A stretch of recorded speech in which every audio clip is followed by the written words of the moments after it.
Hello, everybody, and welcome to Gone Fishing, the podcast where we leave behind the industry and focus on the creative. Today, we have David Shemansky. Yes, actually. Oh, Well, yes really? and no. That's how I pronounce it. I don't actually pronounce it the correct Polish way. But I say Szymanski. I think the correct Polish way is something like Simonski or something like that. But yeah. Oh, I would have never gotten that. Yeah, it's one of those Polish last names where they're like, we're just gonna stick a bunch of random consonants in here just for fun. That sometimes why is carrying so much of the first half of that last name. Yeah. It's really the SZY that the man and the ski parts are fine, but the SZY is that's the problem part of the name. Yeah, that's the killer right there. Well, if I wasn't that confident to say it, I would have just been like, I'm joined by DuskDev. So is that your first Yeah, or it last works. name? Yeah. Okay, so I know you as a game developer who's made some really weird, interesting, and very, I'm going to say conceptual, because I don't know how to put Scroll Stapler, Iron Lung, and Dusk all in the same folder, so let's say conceptual. That's how Okay. I that's how I know you, but how would you like to, like kind of introduce yourself? I'm just a indie game developer. I've made a whole bunch of different games, worked on a whole bunch of different games, some with other people, some on my own. Um, yeah, that's most of what I do. My wife says my job gets harder to explain every year because now I have, a movie credit. There's some other stuff I'm planning on doing that's tangentially related to video games, but it is also in sort of a different realm. Um, so I just say I'm a indie game developer. But that's fair. I think that's definitely just a fair catch all. Now, I do think Hmm. one of the more interesting things, because I recognize the username, but Hmm. uh um I never spit out what I've caught before. I didn't think that was going to be part of this game. Uh Oh, we're starting with the fishing immediately in, right? yeah, With the sit fishing. I didn't specify, so I was like, yeah, I should do this just in case he already did, and I'm not just standing there. Okay, I will start in also. Need to remember how to play this. I have played some of this before, and I've seen my wife play a bunch of it. Um, and yeah, the name's pretty descriptive, that or accurately descriptive.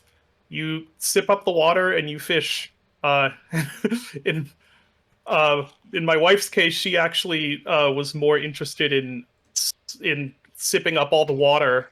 And you can get yourself into a almost soft lock situation if you don't concentrate on the fishing and just concentrate on the whole trying to drink the entire lake thing.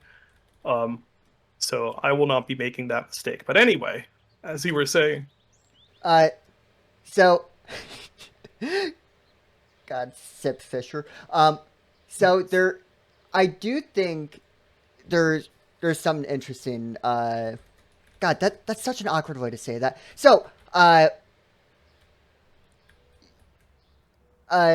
do you keep your username as DuskDev? Because I joked about it oh at the yeah, start, but and I'm just curious as like, does your relationship with that project, does it still hold like a special weight to you, or is it just like the first username you made and you're just trying to keep things unified?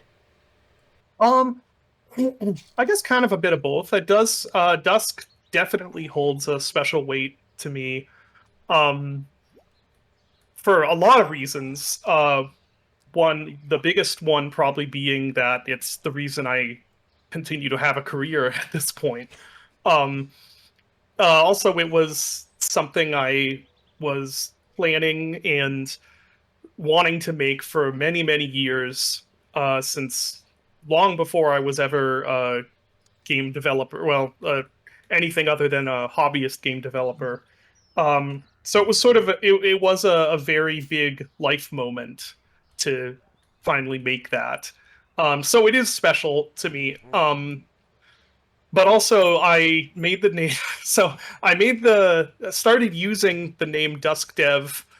Um, let's see, was it it was either like while Dusk was developing or after right after Dusk released. I can't remember when. I think originally, actually, now that I'm thinking about it, it was my my Twitter account used to be Dusk Game because I was just using it to promote the game, and then when I started using it for rancid shit posts, then I felt that I needed, it needed a different handle, so I just changed it to Dusk Dev, and then that kind of stuck everywhere. And at the time, I kind of saw it as, well, that's an easy way for people to like know who I am and what game I made and stuff. Is if my username is, I'm Dusk Developer, I made Dusk.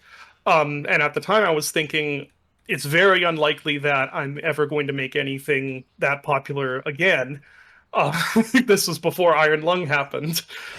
So yeah, I guess that's a long-winded way of saying, yeah, it's both. I I think the Iron Lung comment is such an interesting point because I feel like so many people, once they get their one hit, they're like, okay, that's the thing I did, knocked it out of the park. How, so I'm guessing Iron Lung wasn't planned to be this. You weren't like, okay, time to strike gold a second time or a No, whatever definitely time. not. No, it was actually just supposed to be a small little uh I don't know if you'd call it a pet project, but it was just supposed to be a small little like thing that so I could get back to making horror games and so I could actually finish something and release it because I for a long time after Dusk I was in sort of a creative funk and I was having trouble getting momentum on projects. Um so yeah, it was not that was not planned at all. And the way I celebrated releasing it was we had hoagies for or submarine sandwiches for dinner that night. Um, so yeah, God, that's it's so interesting with that mindset because I've talked to a lot of people who are in a creative space, and so many of them hit that thing where it's just like, okay, this is my thing. I did this thing. I did good. And what my plan to do now is to capitalize on being known as this thing, or hmm like branding wise. So it's really interesting hearing that from someone who has more or less like who hit the Let's Play YouTuber section of the internet. hmm Yeah. yeah. That's I guess that it's just kind of my personality. Um, I think that there have been several situations where it probably would have benefited me more to kind of capitalize on what I do. Like I've said a couple times with Iron Lung that like by all pragmatic reasoning, by all logic, I really should be at least on like Iron Lung 3 or 4 by this point. At the very least, I should have had something to come out along with the movie, and I just didn't because I don't know, just kind of wasn't feeling it. Um, I wanted to go work on other stuff, and it was similar with Dusk, where like I definitely could have started in on a Dusk 2 and probably had a Dusk 2 out by now, rather than just the spin-offs that we've been doing. Um, but I just kind of I don't really do stuff unless I feel like the inspiration and creative drive is there. And I guess I tend to be a person that once I've explored a thing, like once I've done a thing, it's not really as fun or as inspiring to go back and redo it. Uh, like I with the Dusk example, I spent several years making the best boomer shooter that I could. And after that, I probably, I could have made another boomer shooter, but I didn't. It didn't feel like the freshness was there. You kind of did what you sought out to do with Dusk. You did your mission of I want to make the Doomer shooter that I've wanted to make. So once you did, it's kind of like you kind of did what you wanted to do. So it's kind of Yeah, hard to make a meaningful sequel out of that. yeah. I mean, there's definitely there's always more. It's an FPS. There's always something new you can do with an FPS. But if I'm not feeling it, I like to say that the success I've had is kind of a investment in not having to do stuff if I don't feel really pushed toward doing it. Um, like the game I'm working on now is something that may not actually do that well. Maybe that people don't really, but it's the thing I feel really like drawn to make.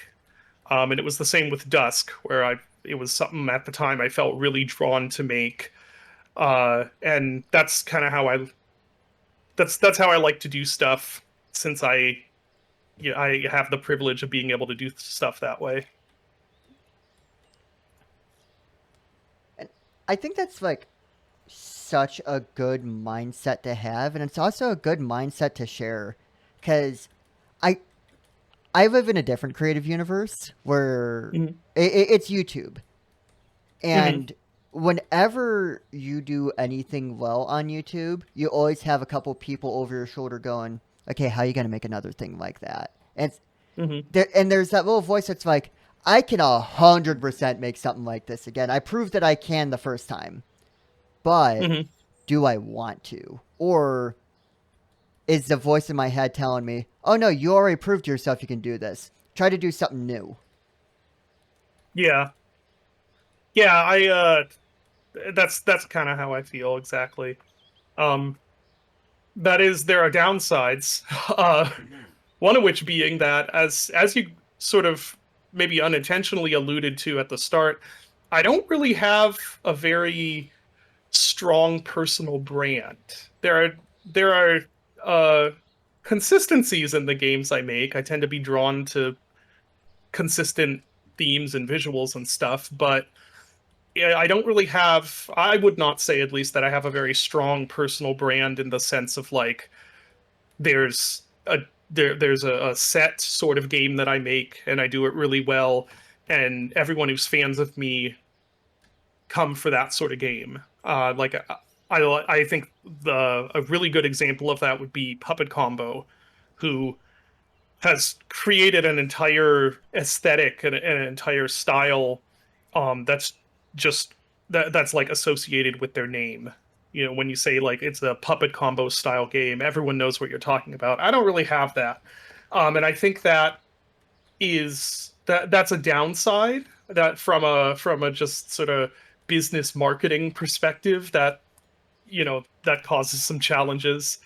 Um, but then on the other hand, I guess if I had done Dusk and I was like, well, I'm the retro FPS guy now. That's what I make. Never would have made Iron Lung, and of course, Iron Lung could have not done anything, but it ended up being a success in a different way.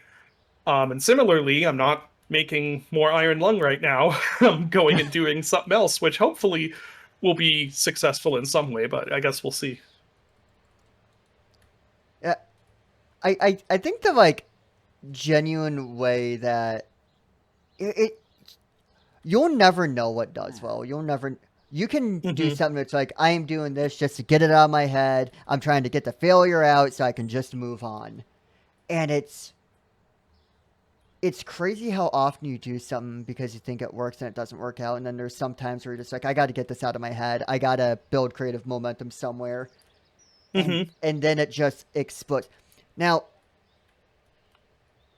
generic question, but I Hmm. am curious, how does it feel putting something out? Like, ooh, no, this is a better way to phrase it. How did you know that Iron Lung exceeded your expectations? What happened that made you go, wait a second, what's happening?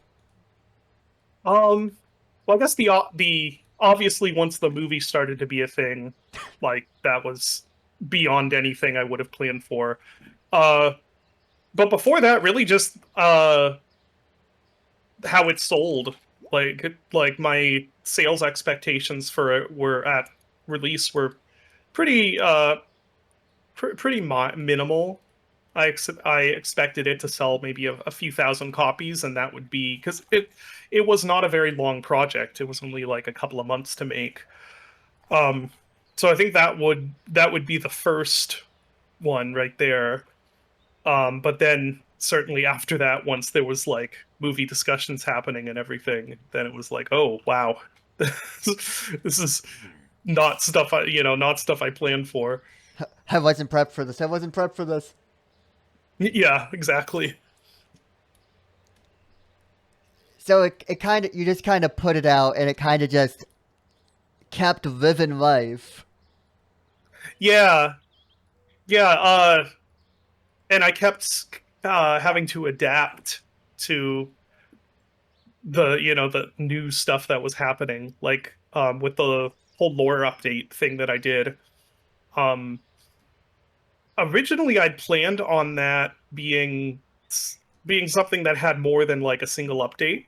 I figured I would be adding more to it, but then that update actually was what got Mark interested in making a movie out of it. And then once the movie discussions were happening and a script was being written and stuff, then it was like, well, I really don't want to be, I think it's going to muddy the waters if I'm like world building uh, via these updates at the same time as we're trying to iterate on this script. Because there were, I mean, throughout the entire production, throughout all of the writing and the production and the post production and stuff, there were like lots of changes being made to elements that were intertwined with the world building. So, throughout that whole process, I get there was never a point where it was like, okay, I feel comfortable now to dive back in and start and be making some of this stuff public and official. Uh, anyway, that's like an example of I had this idea and a plan for what I thought I was going to do, and then stuff happened that was not what I planned, and so that didn't end up happening. I imagine it's not easy to plan, like, to have a prepared plan for if a YouTuber's like, hey, I want to make a feature length film over this. Yeah, yeah, yeah. Not something I would have ever thought to plan for. And also, what as I gather, it's like very unusual. Maybe it has not really ever happened before in the way that it happened for Iron Lung. Um, During the filming, I had many people telling me like this is not normal at all. Like this is probably it's a like a unicorn situation. Because I don't think anyone except, you know, the people behind the scenes were really ready for the scale of what that was going to be. Because anyone who Hmm. watched Markiplier, we kind of just one day woke up to a trailer of an Iron Lung movie after we watched a video of him going, wow, this is cool. Hmm. Yeah, honestly, even at the start behind the scenes, we that was not the scale we were planning. Um, it was originally going to be a smaller budget movie. I mean, honestly, even up to release, like the original release plan, because basically no one would return our calls, um, was that it was just going to be self-distributed to this handful of theaters. Um, and then it exploded. And then it started getting distributed to quite a few more theaters, and that all happened. Uh, The the viewer perspective of that was crazy because I live in a small town where kind of nothing ever happens. Hmm. Same. So I I remember being like, oh wow, Iron Lung's getting a movie. I think I'll probably like, take the road trip to a theater that's showing it. Like, Hmm. drive the hour and a half to a local theater for it. And then I checked local listings again, and I was like, oh yeah, the one that's 20 minutes from you is actually showing it now. And I just saw Yeah, the list get bigger and bigger. my local theater the was one of the early ones actually. I'm not actually sure if that just happened that it just happened to work out that way, or if Mark specifically distributed to that theater because it was near me. Um, but I went to see a showing at my local theater, and like I couldn't find a parking spot, and it was just for the release the release night showing. It was just all of these people who'd driven from wherever nearby. I don't know how far any of them had driven, but it was like the entire theater was packed. I've never been there and seen that many people in that building at a time. That's gotta feel so surreal seeing a big change in like the small town you live in and being like, oh, I'm Hmm. very closely tied to this. Hmm. Yeah, it was. I mean, the whole everything about the whole thing was very surreal. I'm sure as you can imagine. Now, you mentioned something that I have been curious about ever since, stumbled upon what you do. And Hmm. like you said you had plans for lore updates, etc., etc. One of the sentiments I saw when people were making like video essays about like stuff like Iron Lung, but I think the sentiment goes further to stuff like Scroll Stapler or man, that has not Hmm. become a normal sentence for me to say. Uh one of the sentiments I saw was yeah, there's like enough to abstract here, but this like I know specifically I believe Pyrocynical said it where there's enough to like get the narrative of, but it may have just been an idea you want to get out of your head. How much Hmm. planning goes into like the background details, like the lore into it, or is it just like yeah, no, this is a game about you stapling scrolls to a corpse and trying to bring your life back, and then God attacks you at the end, Hmm. Well, it or like depends a lot on the Iron Lung, game. etc., etc. Yeah.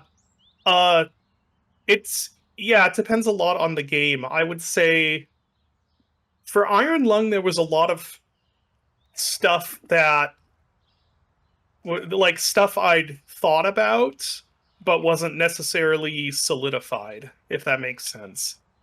Um, because I kind of didn't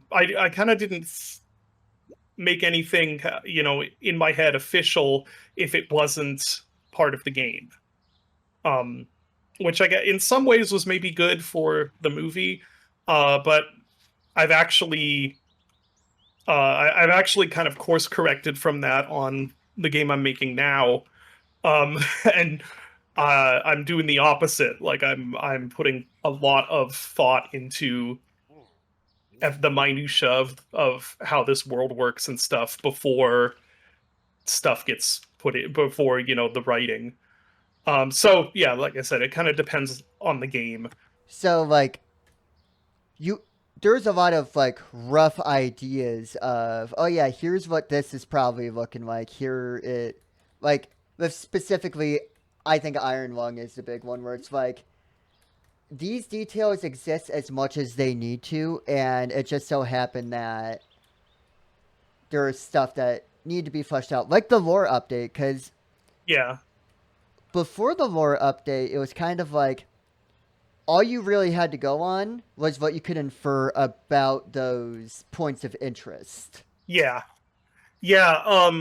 Yeah, the intention was to gradually build, and I suppose I could still do this now, but it's a little more complicated. Which the intention was to gradually fill out that terminal with a couple updates worth of lore. But that being said, with Iron Lung specifically, also the intention was always to have quite a bit uh, implied or not really overtly explained. Because feel like that's a essential part of Iron Lung itself. Yeah, that feeling of, yeah, there's obviously m- there's more than you can know because you are in the perspective of someone who's being withheld information. Yeah, yeah, that's the whole premise of the game is built on not having a lot of information. That makes sense where it's just kind of like enough information for someone to realize that they don't know everything. That Hmm. now was that kind of like was that done with the expectation of like, oh, people are going to theorize about this, or is it purely from the idea of I want people to be confused, I want people to know that they don't know?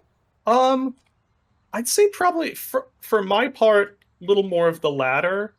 Uh, that it I figured there'd be some theorizing.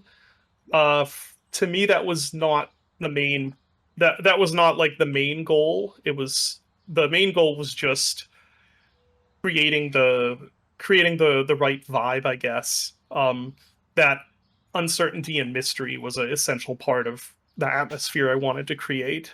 And I think create well done because you do such a good job at giving enough information information to be like, oh, yeah, I don't know what's happening. I see now that I don't know what's happening. Thank you. Yeah, I think there's a fine line that is hard to walk, and I'm still trying to kind of figure out how to walk that line between like leaving people in the dark but assuring them that there is more interesting there, versus just not, having things be super vague, and yeah, having that come across as like, oh, there really wasn't a lot thought through here. Uh, I feel like there's absolutely a dangerous area where it's like, oh yeah, you're either being you know vague and you're either being vague to make people think about what they're taking away, or maybe you're just a little pretentious. Yeah. Yeah, and I mean I've definitely walked that line, on either side of that line for a lot of my career. I mean, this was a bad dock placement. Oh, yeah, I forgot about the whole water draining part of this. I was like, why is the lake getting so far away? Oh, right. Yeah, I have reset the water level like every time I've gone to fish because I'm like, I'm not planning my dock at all for this, man. I'm just going. Yeah, I can't remember if it has some safeguard in place to keep you from just resetting the dot constantly, and being able to make progress that way. There might not be any reason not to do that. I I mean, like the deeper you go is the more valuable fish. So if you just keep spamming, you're kind of just. I imagine you're kind of just making getting good stuff take longer. That's what I'd assume, yeah. I am not sure though. I do not have a large grasp on the fish sipper meta.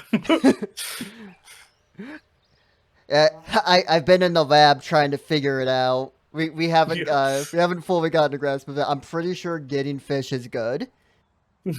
Yeah, we figured out that much. I'm honestly I'm kind of surprised this game wasn't bigger than it was. It I don't think it was like, I think it did okay, but it wasn't like super popular. And I would have thought that it was the perfect combination of like that incremental game thing and absurdity. But I'm also not really an incremental game person most of the time, so I don't always know. I don't necessarily know what that audience is looking for, I guess. Uh, this seems like the kind of game that, like, you would see those YouTubers that are like, I 100%ed this game, and they tell you all the achievements they have to get to 100% it. Hmm. Yeah, I could see that. Also, make sure at some point, make sure you jump with the bucket at some point because the fish go flying and it's very amusing. No, I think that's enough reason for it to have done well. Yeah, agreed. I did not upgrade my stats well enough, so I had to like undo most of my building so I could get the smaller scale fish again. Oh, can you undo your abilities? You can undo your docks, and then Oh, okay. there's a big red button in the shop that lets you reset the water level. And I had to I functionally had to restart because I did not do a good job at my upgrade pathing. Yeah, I seem to remember like I seem to remember that you can kind of soft lock yourself in this game if you're not careful. Oh my god, there's a giant spring that sends you into the sky. Oh yeah, you get like bounce pads and stuff. And I recognize that I'm kind of like focusing on a smaller part of the of your catalog here, but Oh, that's fine. I do notice that there's like a lot of not like conceptual games. Like again, I'm I swear I had so many of these off off the Hmm. dome, but I just keep thinking, what about the game where you staple scrolls? What was up with that? But there there's a lot of games in your catalog because you say you don't have a brand, and Hmm. I know that there's I the way I recognize your games, at least as they are now, like with certain themes. I do believe your newest game is a departure from this, if I recall correctly. But Uh-huh. your brand, Uh, newest game you mean let's see, would that be Butcher's Creek or Secret Agent Wizard Boy? Are you... Secret Agent Wizard Boy is Yeah, that one I'm not the primary developer on. I'm doing that with my brothers. So that would be that might be why there's a departure. like yeah, because when I saw that, I was like, let me refresh. I don't want to just be that guy who asks about Iron Lung 20 times, because you have done more than that. And it's all super interesting, and I don't want to be like, so is it actually blood or is it like high C? Right.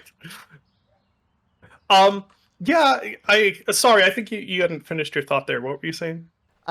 So there with those conceptual games, like, oh, what if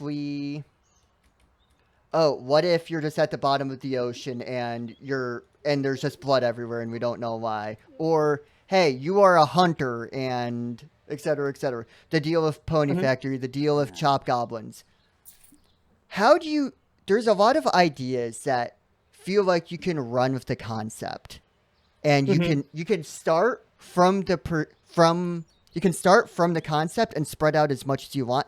How do you decide what of those projects you go for versus what just kind of stays an idea? Because I'm guessing Mm. you haven't made every hey, you know what would be weird games that you've had ideas of. No, definitely not. Um, no, actually, I've probably yeah, I've started on at least double the double the games that I've released, and of course didn't finish them. Mm. I don't. I'm not sure, to be honest. Um, yeah, I'm not actually sure myself. It's just what I guess. I guess whatever it's what kind of inspires me or seems logical. And maybe not logical isn't the right word.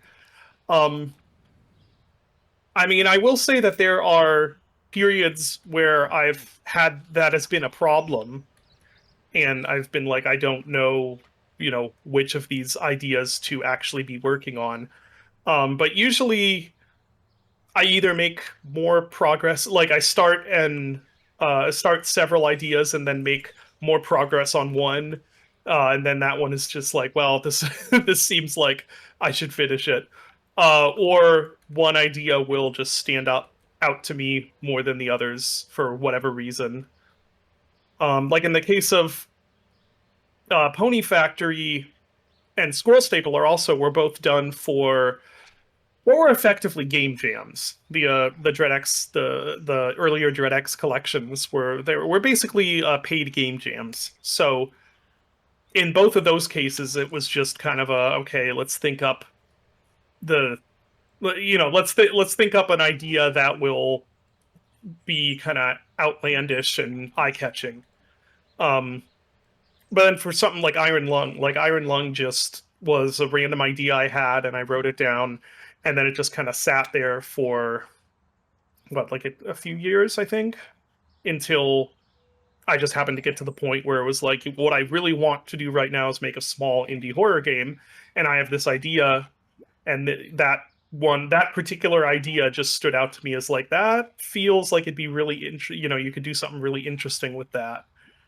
Um, so yeah, they're not a very not a very concrete answer, but I I feel like that it's not a concrete answer, but I feel like it makes better sense than if you're like, well, you see, I analyze each detail and see what would make the most comprehensive narrative.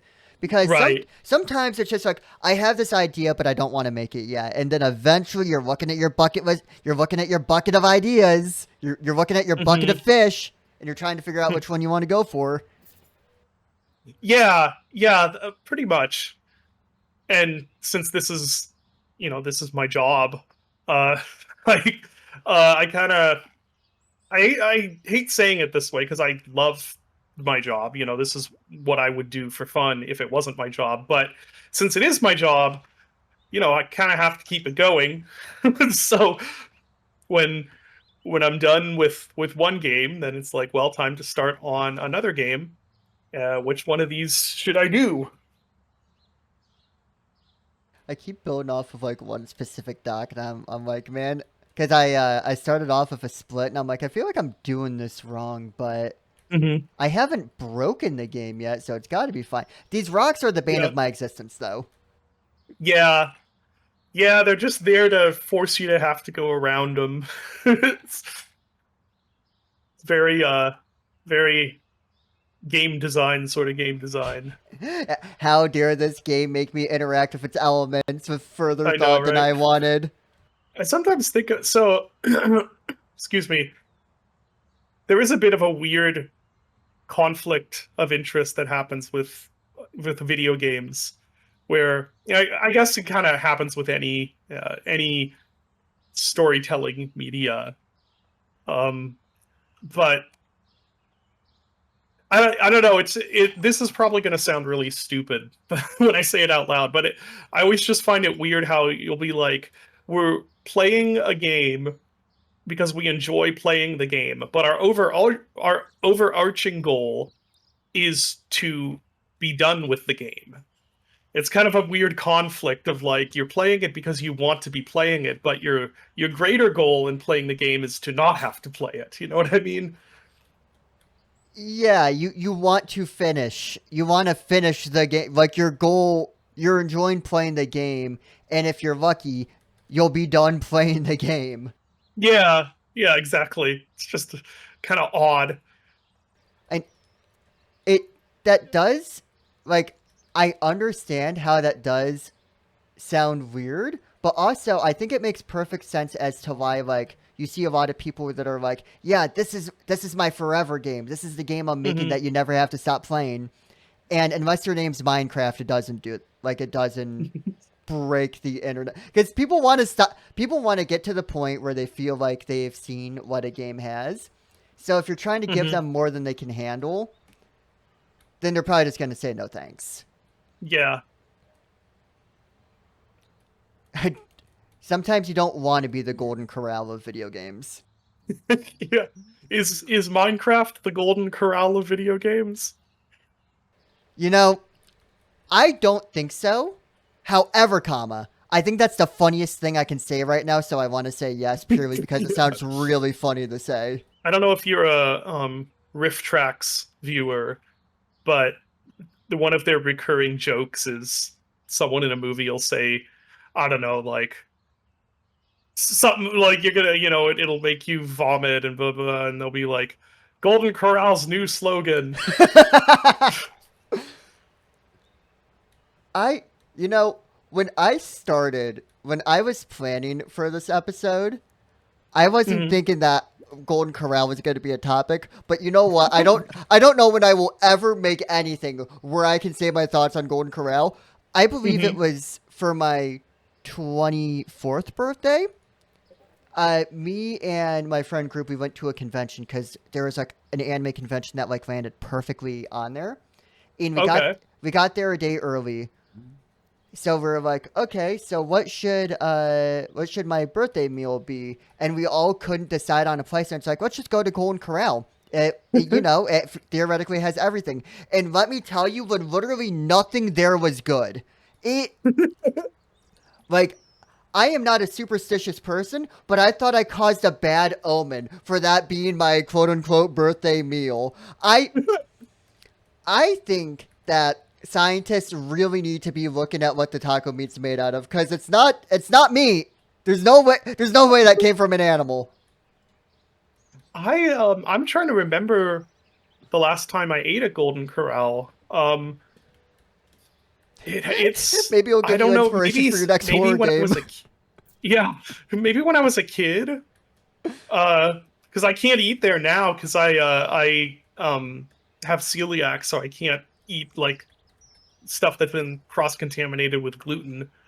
Um, I guess now, wait, now you got me thinking about the restaurant horror thing. What restaurant horror games are there? I mean, Five Nights at Freddy's kind of tangentially counts. There's Happy's Humble Burger Barn, obviously.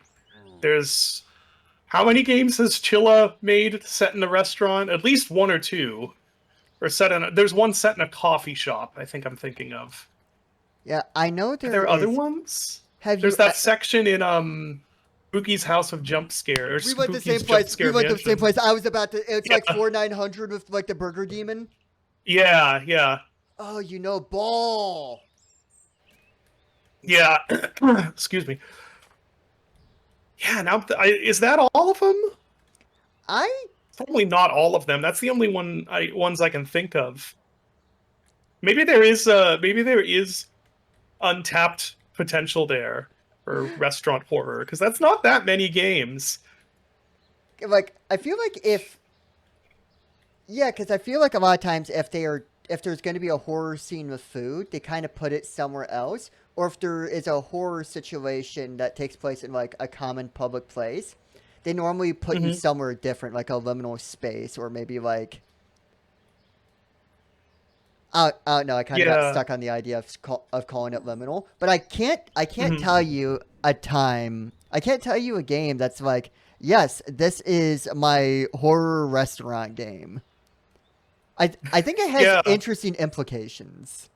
Just I think just Happy's Humble Burger Barn. Um and maybe Five Nights. I mean, Five Nights at Freddy's, what, one and two and three? Three is like I a think horror they all take attraction. place at restaurants, right?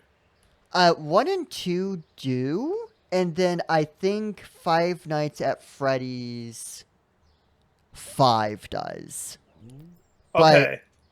it kind of if this is gonna sound weird, but my interpretation is that it's not a horror. It's not restaurant horror. It's animatronic horror. It just Oh, I so see. You're talking about like when the restaurant itself is the source of the horror. or yeah, like it's more deeply connected. Yeah. That Yeah, that's that makes sense. that's how I'm interpreting the prompt because the Spooky Hmm. House of Jump Scares vocation is tied to the food and beverage side of it rather than Yeah. at least Yeah, yeah, I know what you mean. That's a good point. So there's potential there. Someone to make a restaurant horror game. the idea is free if anyone wants it.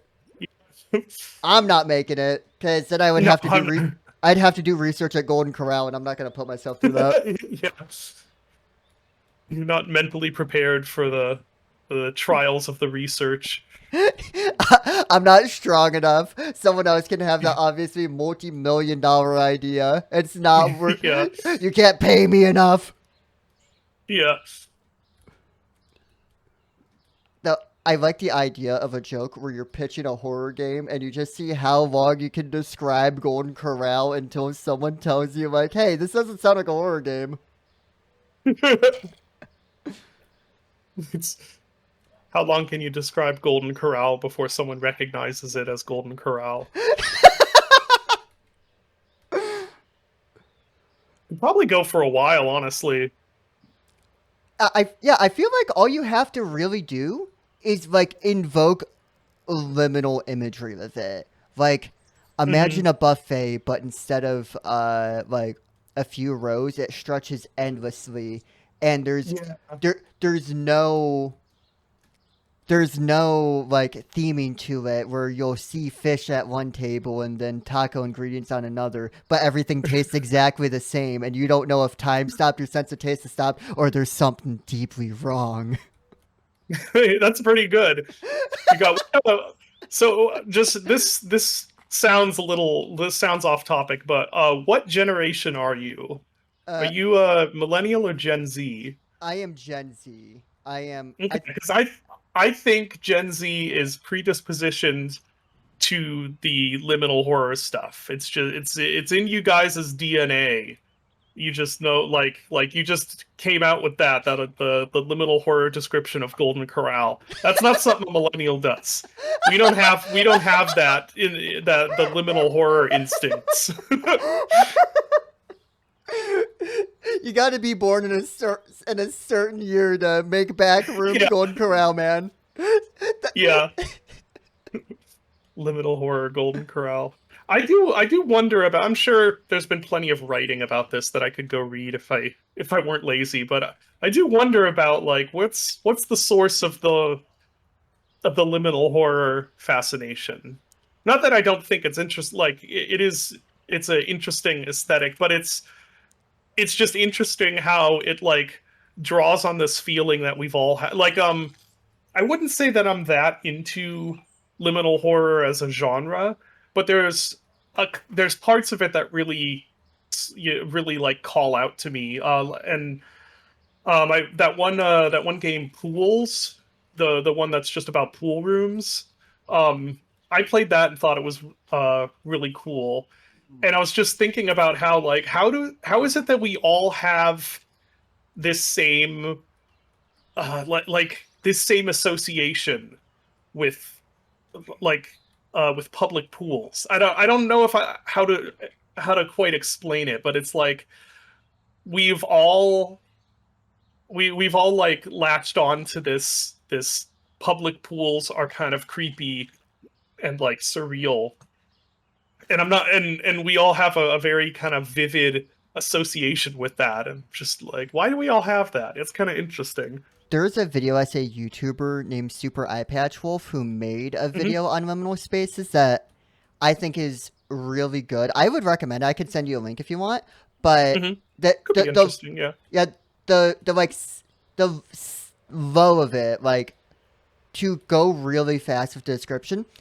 One of the interpretations is that, like, liminal horror is, it represents when you're in between spaces, which is why a lot of like scary, which not scary, but a lot of like liminal feelings come from this idea that you've been here before, but it's like a Hmm. memory. Like, you were there and you came back. Like, you get liminal feelings from pools because you don't, because it's probably not somewhere you frequented so much that it became like a third place for you, or that feeling Okay. of seeing like someone's like a house that's like, man, this looks like a relative's house, or hotel hallways, etc., etc. It's like a transitory space that you don't reside in for long. I think that's, Okay. if I can steal the thesis of someone else's video to sound smart, then So that's where the liminal designation comes from. The transitory in between spaces. yeah, which is why, like, at least from that interpretation, which is why a lot of it a lot of popular liminal horror imagery is probably places that you have been before but not frequently. Like Hmm. no, not somewhere you've been enough that you know exactly what it's like. You just remember that they had stairs leading up somewhere and they had a specific kind of carpet.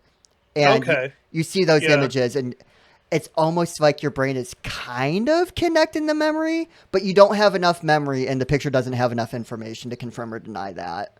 Okay. That makes sense. I did always wonder where, you know, liminal came, because liminal means like like in between areas. Um, and I was never sure why that turned into, you know, pools or like airports or whatever, but that makes sense. Yeah. Yeah, it's the place that you go in between somewhere else. I think it's the Hmm. idea. But, and I think that's also kind of why liminal horror is so specific because if you don't have the memory tied to it, then it doesn't land for you. Like Hmm. the pool rooms hit I when I first saw the pool rooms, I think I gasped because Hmm. I swear to you that I had a dream one time where I was in like a complete like full enclosed room that looked like a pool. So when I saw the pool rooms, it felt like someone was digging up a memory from like the center of my brain that I forgot about.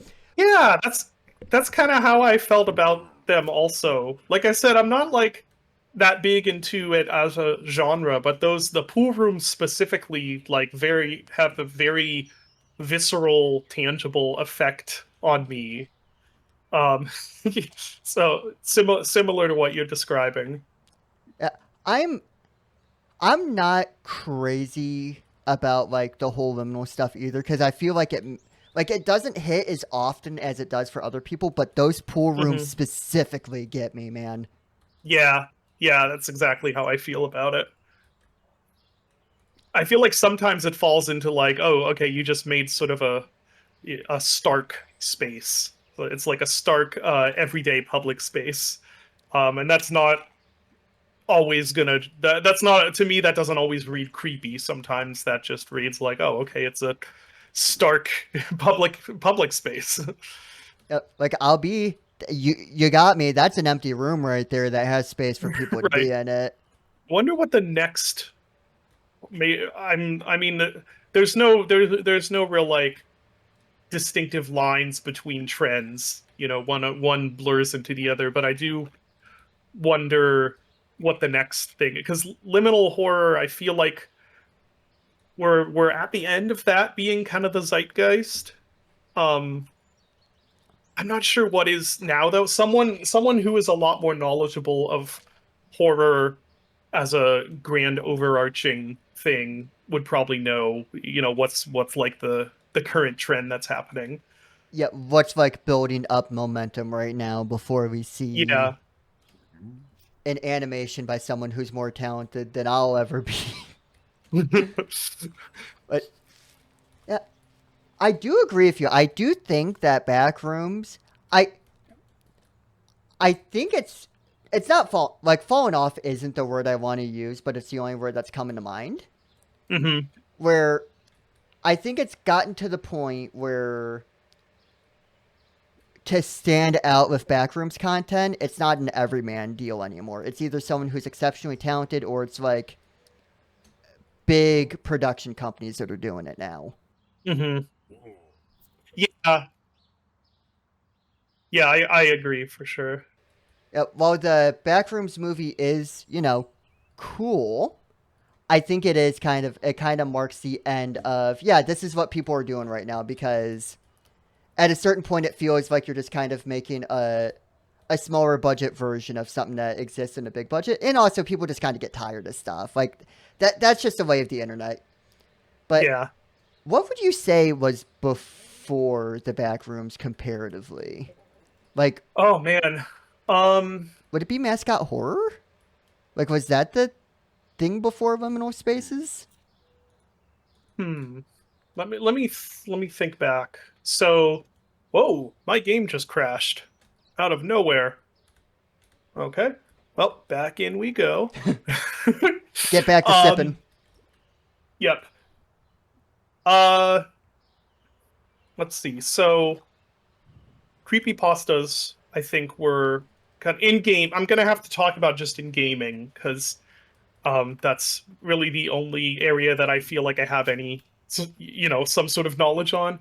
So in the 2010s or earlier, early to mid 2010s, maybe more like, it was like mascot horror, amnesia like games, um, or mascot horror slender like games, I should say. Ah, Five Nights at Freddy's started. Let's see. I think it started a wave of Five Nights at Freddy's likes, but I don't think mascot horror as a whole got really going until what, late 2010s, I think. Um, and then yeah, I think you're right. I think you're right that like the liminal space stuff followed after that. Am I missing a step in there though? I don't I don't know. know. I don't feel I'm not enough of an expert to be able to definitively say like this is where, this happened and where this, but I feel like that was kind of the progression of everything. I I think it's really interesting that because I know a lot of people get upset about it, but I feel like what is defined as what's big in internet horror is whatever kids are latching onto. Yeah. I feel Yeah, like no, I agree, definitely. I feel like kids who are latching on and finding the thing that makes them realize that they like being scared. I think that that's kind of what defines what the internet horror like what internet horror is doing. Yeah, I think actually that defines a lot in entertainment. Um not that adults don't also teenagers and adults also push things in different directions, but I think um I think in gaming it tends to be a little bit of a younger crowd that is pushing where stuff is going. I mean, I know like um one of my wife's friends' son is has been getting really into horror over the last few years, and his like his entry point was Five Nights at Freddy's. Yeah, because like when you're younger, you almost kind of feel disconnected from what people who are older than you find scary because a lot of like horror is built on those experiences. But as you Hmm. start getting to that like, age where, maybe you come off as a little cool or a little different for finding scary stuff interesting. Or there Hmm. starts being stuff like, oh yeah, kids have been to Chuck E. Cheese and they were probably unsettled by animatronics, or they went on a trip with their parents and they went to a restaurant that kind of creeped them out. Like once whatever kids can latch onto and recognize as scary but not disturbing, I think this Hmm. defines what is currently going on in horror. I think you're right. Yeah, yeah. I think that is. It's interesting that you say scary but not disturbing. Um, yeah, you might be right about that. That part I hadn't really thought about. Like it has to like, cause a negative reaction, but in a way that they want to explore it. Hmm. Cause I thought that cause I am Gen Z, but I am Hmm. I'm older Gen Z. I'm 27. Like Okay. I somewhat slid under the Gen Z millennial hurdle. Hmm. I and I remember my my family, like my dad and my brother. Now, as I'm older, I love Silent Hill. I love Resident Hmm. Evil. But I remember they were my dad, my brothers, they were really into stuff and it was a bit much for me. Hmm. But I found my own thing, and that was creepypastas. Okay. What if someone you went to school with was, comedically evil? What if, like, hey, Jeff the Killer is like the same age as you. You're a little bit more Oh, yeah, connected. Jeff the Killer. What? Oh my! Jeff the Killer is not a well-written story. However, No. I do have a picture of me dressed up as him for Halloween when I was 14. Oh, that's awesome. Oh yeah.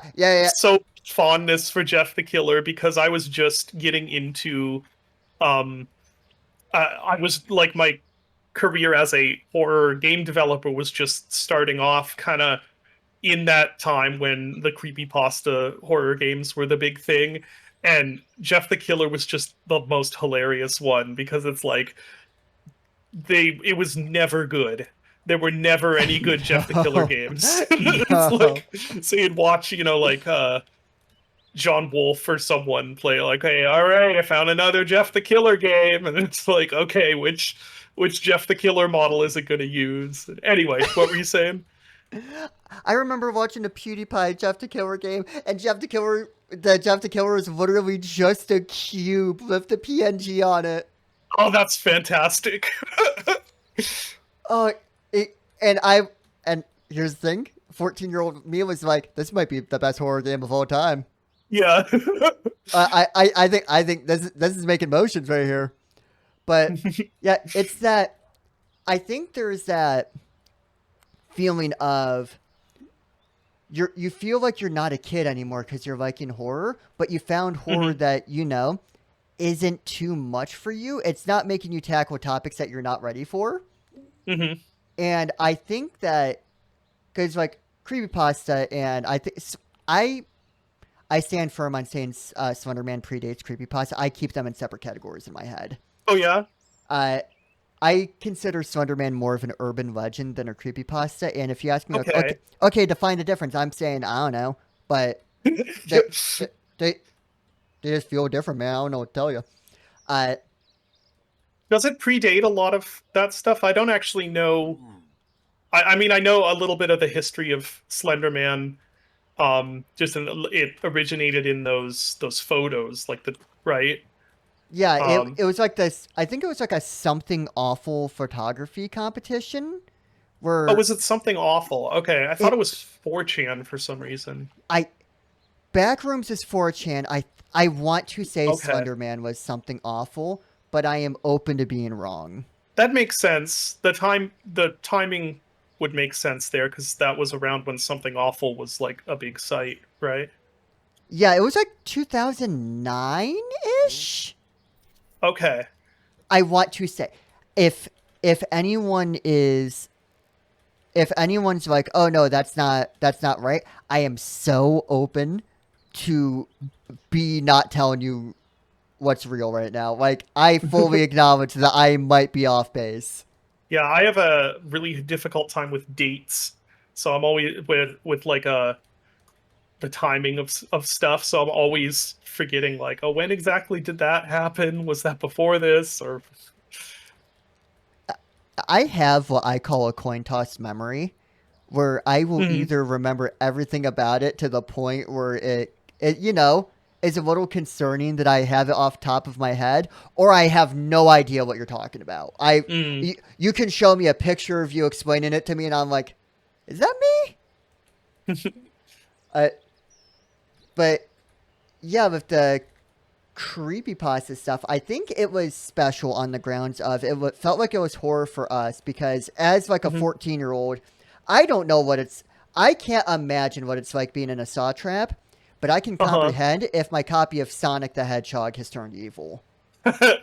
It's a little more like relatable and closer to real life in that sense. If you're a kid encountering creepypastas, it's like, yeah, oh, I have video games. What if one of my video games is haunted? What if my As copy of opposed to what if my copy of Fallout 3 Game of the Year edition has a ghost in it? yeah, exactly. In that case, it probably does. I could imagine that all of the Bethesda glitches somehow gain ghost sentience. I mean, there's got to be something in those games because there's got to be something in those games. Yeah. I do also, and I'm really hanging on to creepypastas right now for some reason, That's but fine. I also think that there is a magic to it, like being exposed to a kind of horror that you can also make. Like the only thing that was Mm-hmm. stopping you from making a creepypasta was people reading your creepypasta. Mm-hmm. So it truly felt like you were a part of it. I think that Mm-hmm. I think the ease of okay, I think that might be another part of it. I think that might be another Mm-hmm. part of the equation. How easy is it to how easy is it to make an entry? Do you think that's also why SCPs kind of took off the way they did? I think you're right because a lot of people say that like Backrooms is very it's Backrooms feels like something that people who would have loved to be a part of SCP because I Mm-hmm. I think this isn't an indictment of or this isn't like a negative like speaking of SCP, but I think like its prime time is over, you know? Yeah. Yeah, that was more like a 2010s thing, I think, right? Y- yeah, I would say so. I think it got a little bit of a resurgence, like a Mm-hmm. small one as people started being like it at least the ones that people talked about, it felt like it went from, hey, here's a guy who kills you in weird way to what if there was a town made out of flesh and people live normal in it? I think like once people were like, hey, we can get weird with this. I think it had like a bit of a resurgence, or at least when people started talking about it, where it's like, oh, this isn't Mm-hmm. just the doll that breaks people's necks. Because I'm gonna show my ignorance here, but Backrooms is a separate universe, right? That's not part of SCP universe.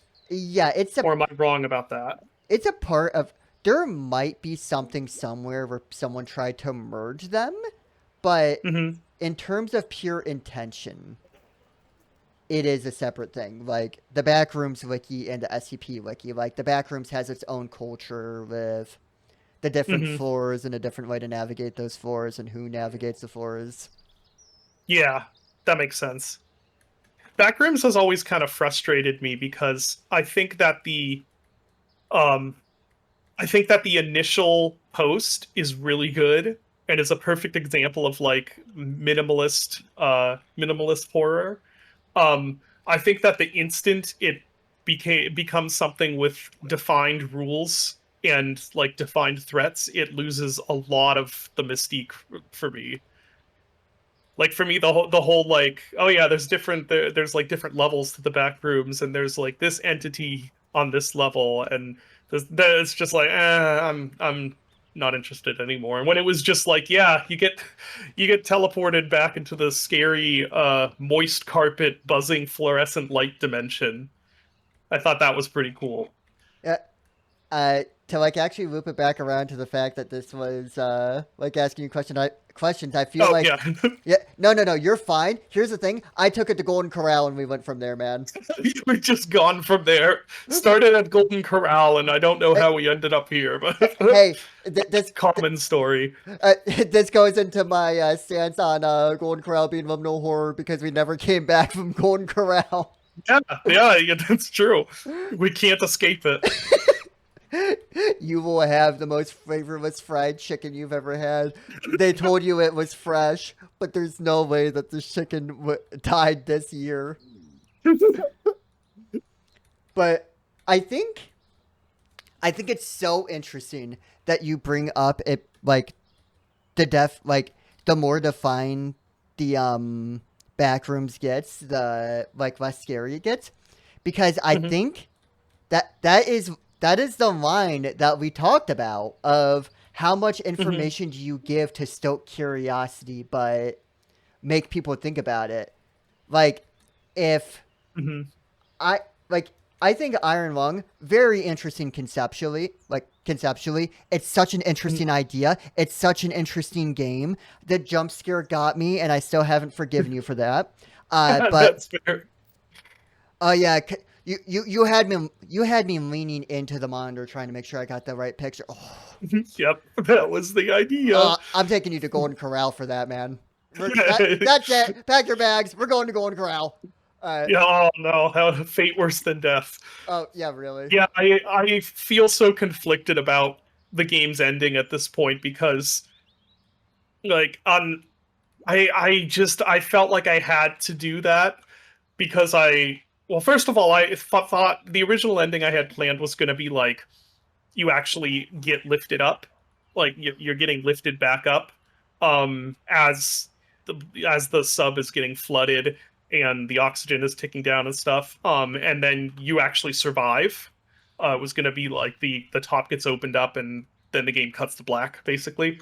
And then I chickened out because I thought that people were going to be really disappointed if there was no horror payoff, which I think may have been a miscalculation. But the other thing was also that I have a really hard time not making good on opportunities like that, where it just I just couldn't stop thinking about like I've spent the entire game building up this like this back and forth mode from the front to the back to the front to the back, like this is the optimal time to get somebody. Like it is going to be such a missed opportunity if I don't use all of that build up for something. Um, and I don't know if I do it like that again because there are quite a few people who mentioned being disappointed by the ending of the game, and I think I think that's valid. Like when I've seen people talk about it, I'm like, yeah, I think I did kind of miscalculate there. It was because in my mind there was a underlying sense of humor to the game, not in that it was haha funny, but more like I don't know, the sequence of events at the end where it's just everything is going wrong and everything is just as maximum horrible as I could make it. Um and then to me having it be like this jump scare moment that like gets you and then it cuts the iron lung, it's like I don't know, it was supposed to be kind of like a oh you got me moment, but I think for a lot of people it actually just read as kind of a cop out. It's kind of being like a cheap ending that wasn't up to par with the rest of the game, and I think I can see. I think that's a valid take. So anyway, that's I'm so conflicted on that ending now God, in yeah. hindsight. I do feel like it's I God, I 100% like I absolutely see both perspectives on the grounds of Hmm. like, oh yeah, this was just like it was quite literally cosmic horror in a first Hmm. person perspective where you only get this little tube of information. So not only is the situation more incomprehensible, like if you had all the information that everyone knew, it would still be incomprehensible. Hmm. But also you have a limited view that so Hmm. I understand being like, oh yeah, and it ends with a jump scare. I understand how people would be like, oh man, okay. But I also think that there is such an incredible amount of tension built up where you're hearing strange noises, the blood is building up, your oxygen has been decreasing, wink, wink, this entire Hmm. time. You don't know how bad things are. Like, you get this. I think it calls on this idea of, I don't know how I'm going to survive this. Oh, I don't.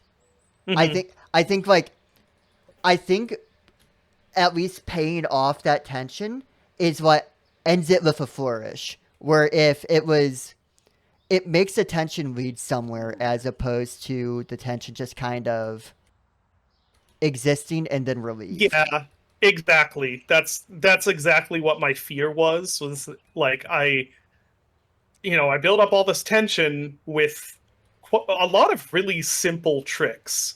A lot of very simple things because that's how I like doing horror and stuff in general is just using simple tools. But the problem is that then I felt like if there is not some sort of payoff to that, then all of that mystique is gonna disappear. All of that, then it's like, oh well, like nothing happened in the whole game. Um, which maybe I'm right. Maybe it would have, but it's hard also not to look back and be like, ah man, I could have I could have avoided so many uh people being disappointed by the ending if I just hadn't gone with the fish jump scare. Well, that's I, I get where that's coming from, and I get where you're coming from. But I also feel like parallel universe we travel there. There's going to be probably the same amount of like Steam reviews that are like, man, I wish like I I was waiting for something to happen, or like Yeah.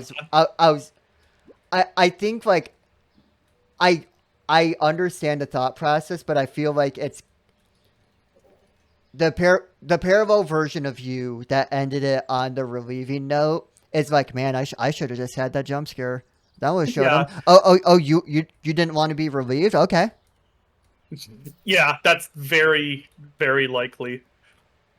Because it is true what they say, where like you really can't please everybody. No, not at all. But uh, with the with the backrooms thing of Mhm. uh, yeah, it reveals too much. I feel like that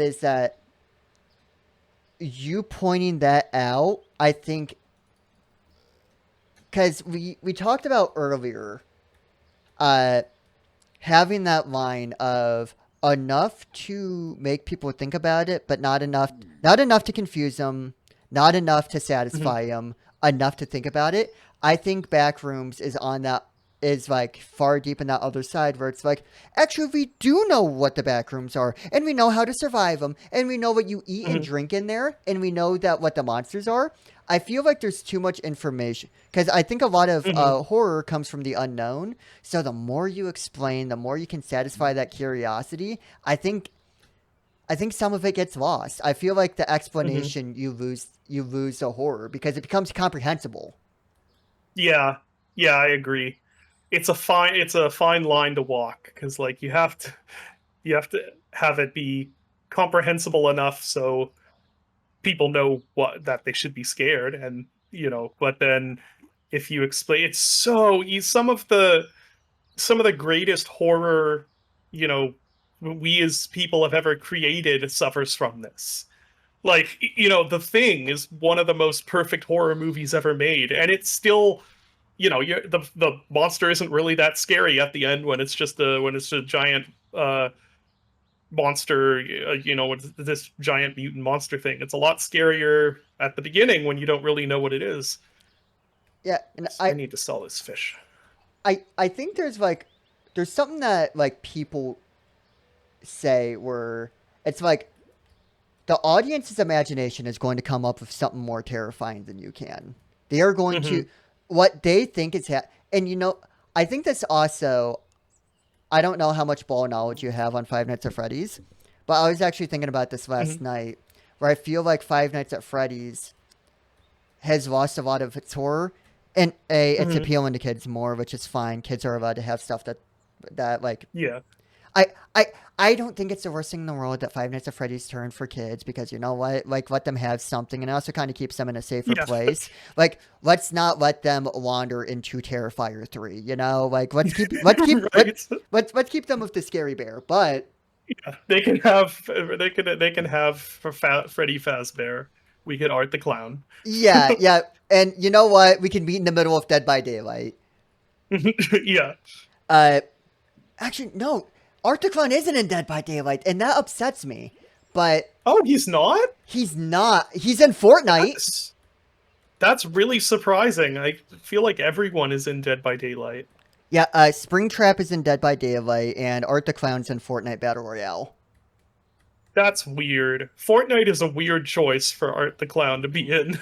And I swear to you on everything, may I have to go to Golden Corral if I'm lying to you. He's in that game. Wow.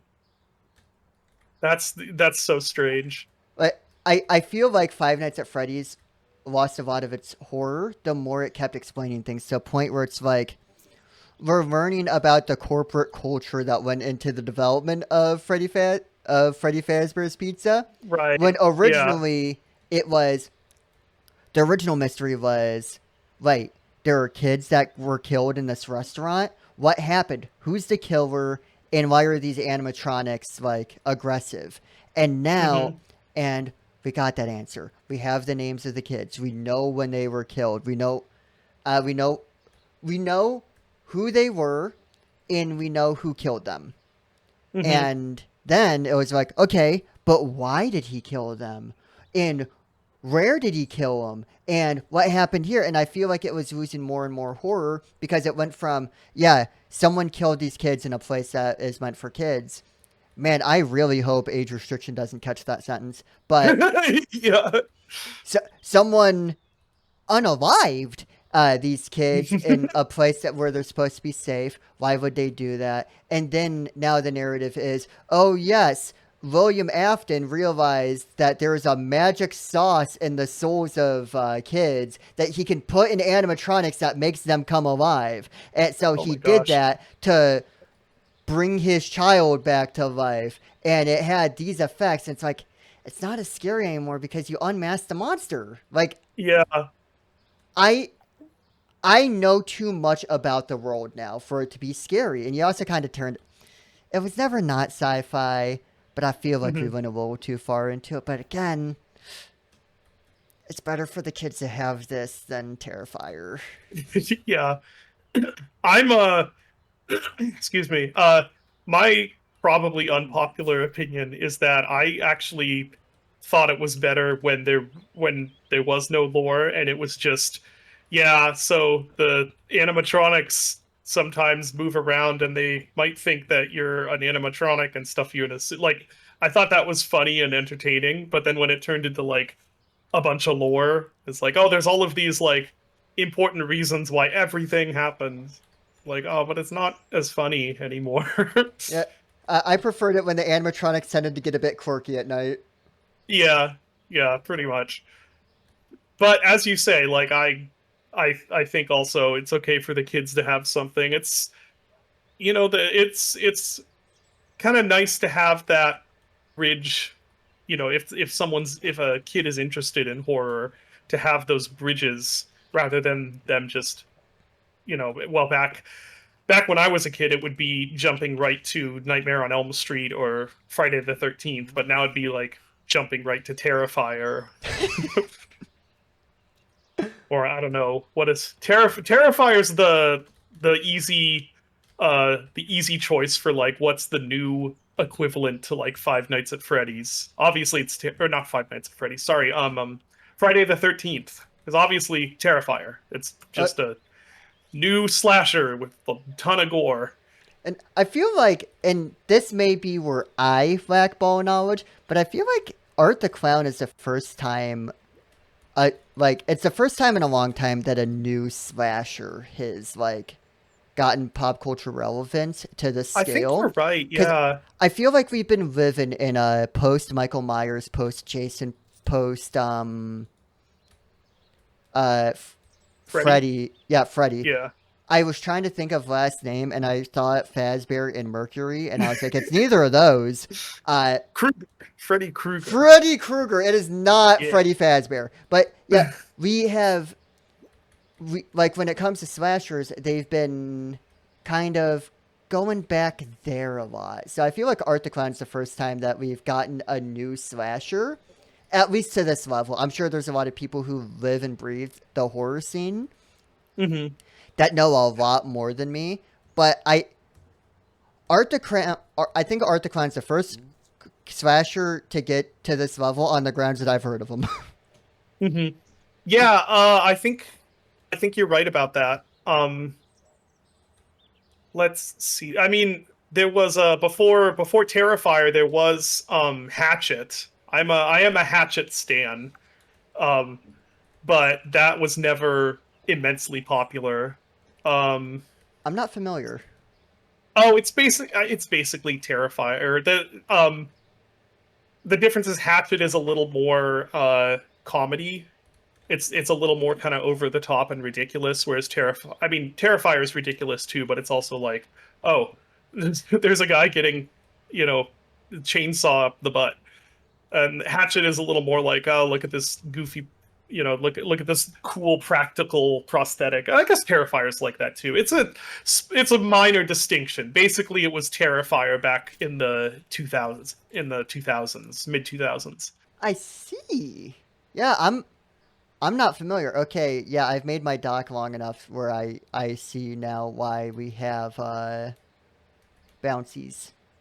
Yeah, I'm trying to set up a good array of them to get quickly back and forth. Haven't quite figured out the best way to do it. Uh, yeah, I just set down my first one because I've just been sprinting the entire time. And like, surely there's got to be a better way. Yeah, I will say the too as a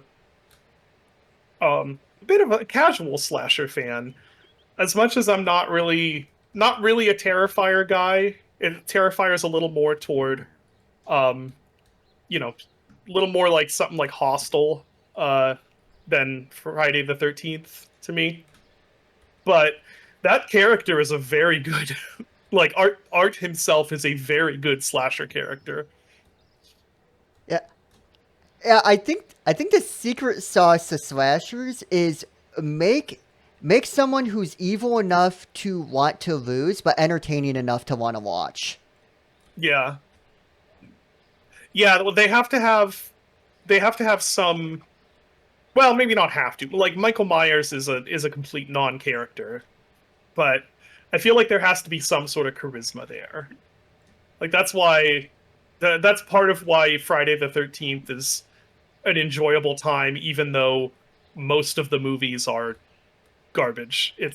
Jason is just a very fun, turns into a very fun character.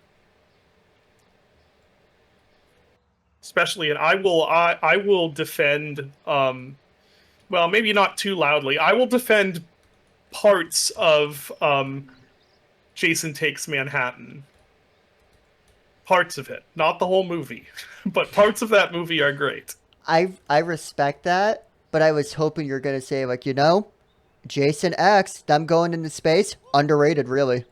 I Nope. actually completely believe that. That is my second favorite Friday the 13th film because it is so unbelievably stupid and funny. Like the fact that there's a point where he's literally flying through space from an explosion toward their ship. They're like, "Here he comes!" It's so stupid. Like it's wonderful, just wonderful ridiculousness. Also, it has the what is that? The frozen face kill, which is pretty cool. And I feel like that encompasses every fair and good reason to like Jason X, where it's like, man, it's Jason in space. What do you want? Yeah, it's so dumb.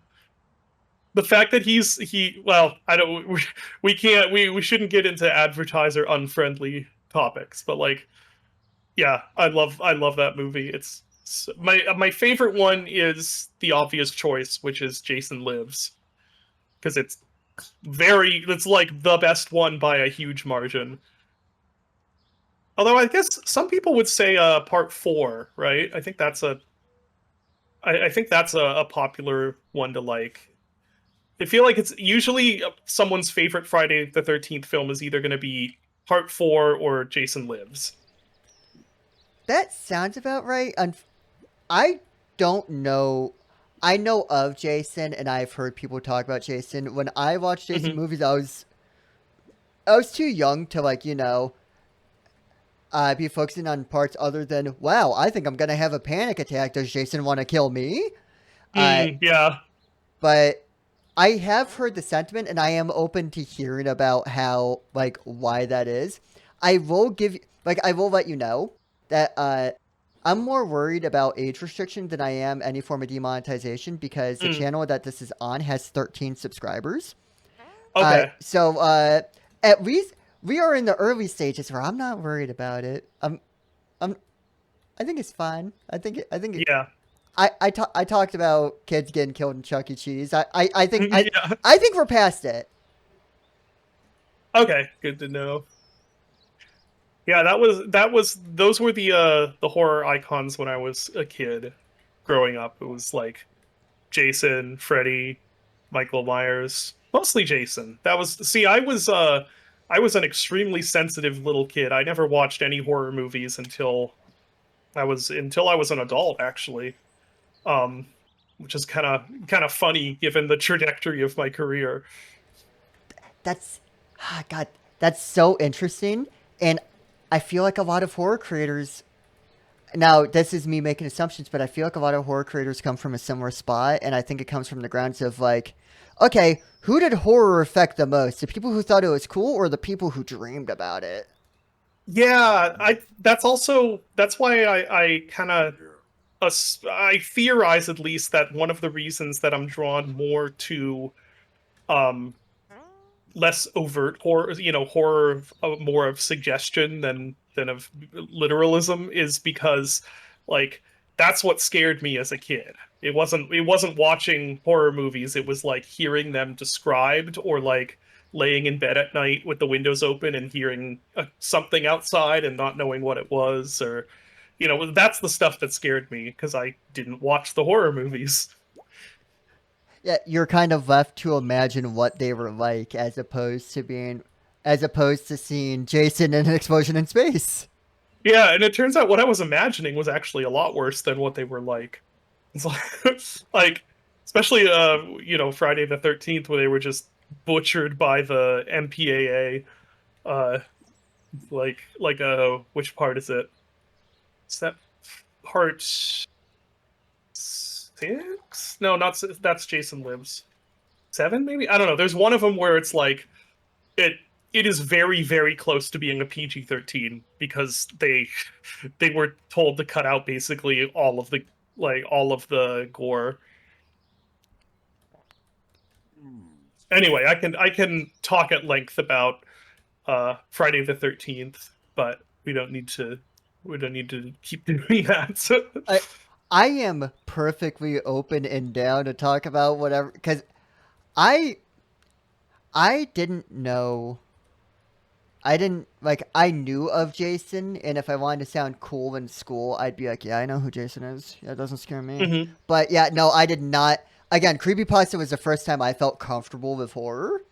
Like, hmm I remember the one that scared me the most was because when I was in a hotel room with my family as a kid, and my dad hmm was like, "Hey, you know what would be a good movie for all of us? Let's watch Saw." And I think that Oh changed Lord.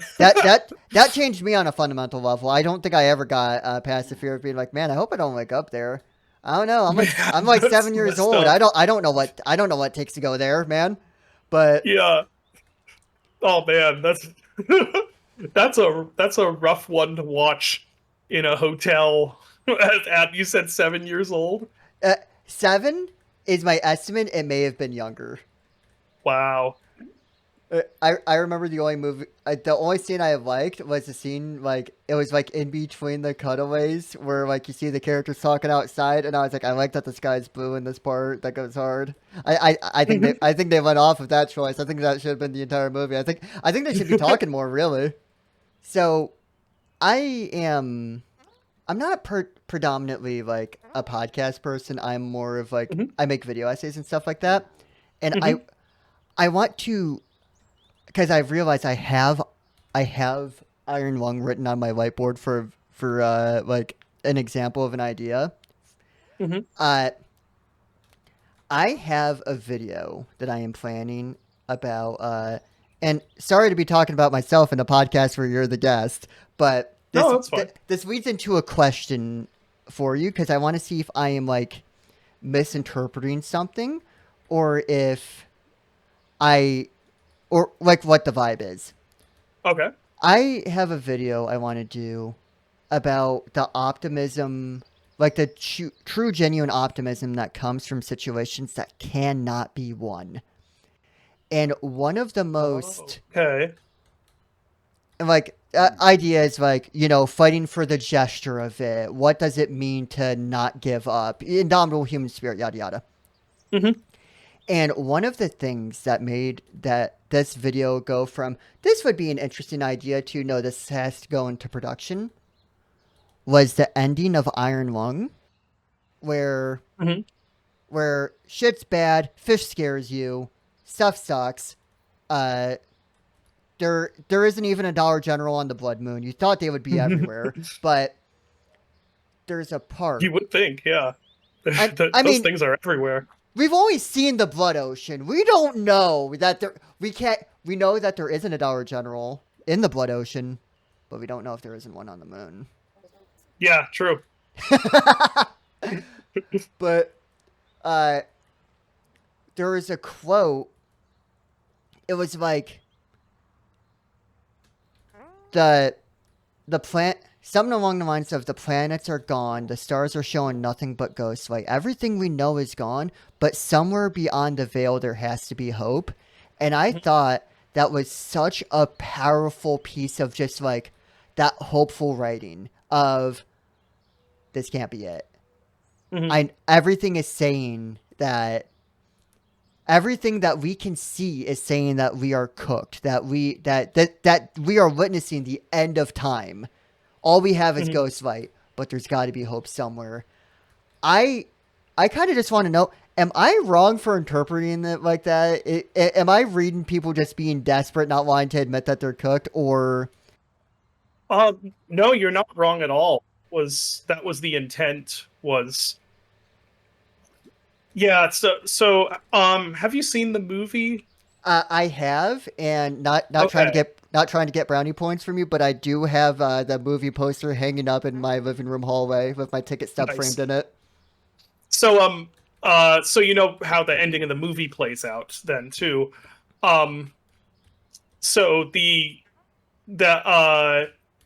the thing, it's hard to explain without going into spoilers, but you know Uh, the way the uh, uh, movie ended. okay, Um, I you know know, how to get around this. okay. Attention, listeners, watchers, everyone. We're about to talk about the ending of the Iron Lung movie. If you haven't watched it yet, or if you care, thanks for watching. We'll see you next time. Yeah.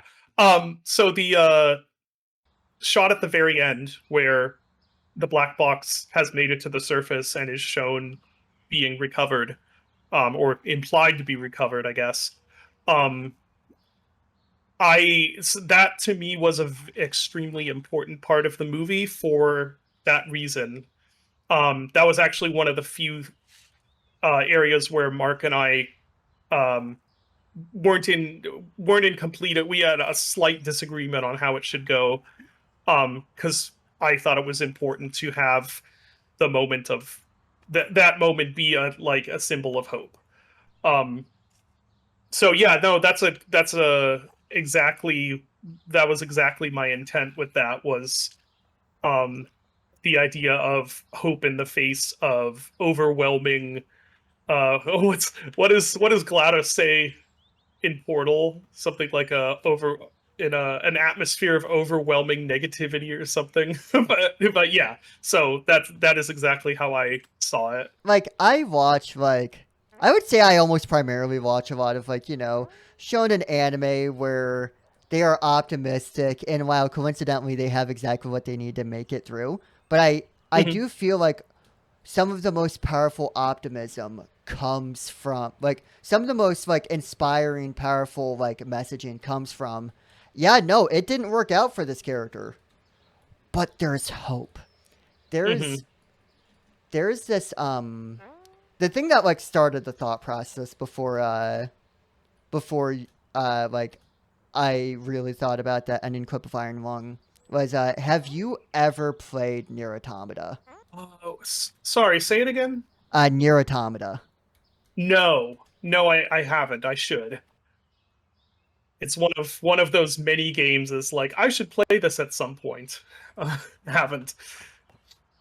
Yeah, I have a laundry list of those. I have no right to be like, oh yeah, you totally should, because I got a thick catalog of stuff I should have gone through a while ago.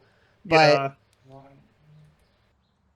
to avoid spoilers for you, and I think you can you can catch this pretty early on.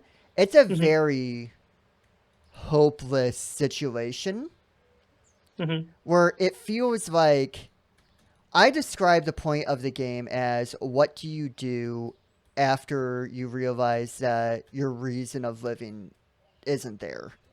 Like, Hmm. what do you do with the fact that you don't have a purpose? Hmm. And of course, there's narratively speaking, some really tough things you gotta fight because it's a game where you play as a robot with a sword. Of course, there's gonna be something you're gonna Yeah. have to hit with it. But there's this YouTube comment on like an upload of the last song that plays, Hmm. where and I was really hoping you could make it in this, but this requires so much information. I have no idea how I'm going to explain this in the video without being like, okay, Uh-huh. so there's this and then this. But when you die in your automata, like mechanically, you can leave a message behind, and then like in some game, if you're connected to the internet, someone will be able to see your message and pick up some of your supplies. Like Okay, a little it, bit like Dark Souls. yeah, Then. a little bit of Dark Soulsy in a way. Hmm. But you kind of can craft a little poem out of like pre-existing like sentence structures. Hmm. And in the comment of that YouTube video was they formatted it like a poem that you make when you die, where it's like, this is an Hmm. unwinnable battle, but even so, you have us with you. And I was Hmm. like, that hits on the same notes. Like, Hmm. no, we're still fighting. I like, no, we're probably not gonna win, but it's better than just waiting to die. Yeah, I think that's a theme that is I think is important to have right now. Because the fact is, you go on if you go on any source of social media or world news, there's a lot of reasons for you to feel like things are hopeless. Um, and yeah, anyway, I think that is a important theme. And it hits on that same note of it's the even still, and I think that even still does so much.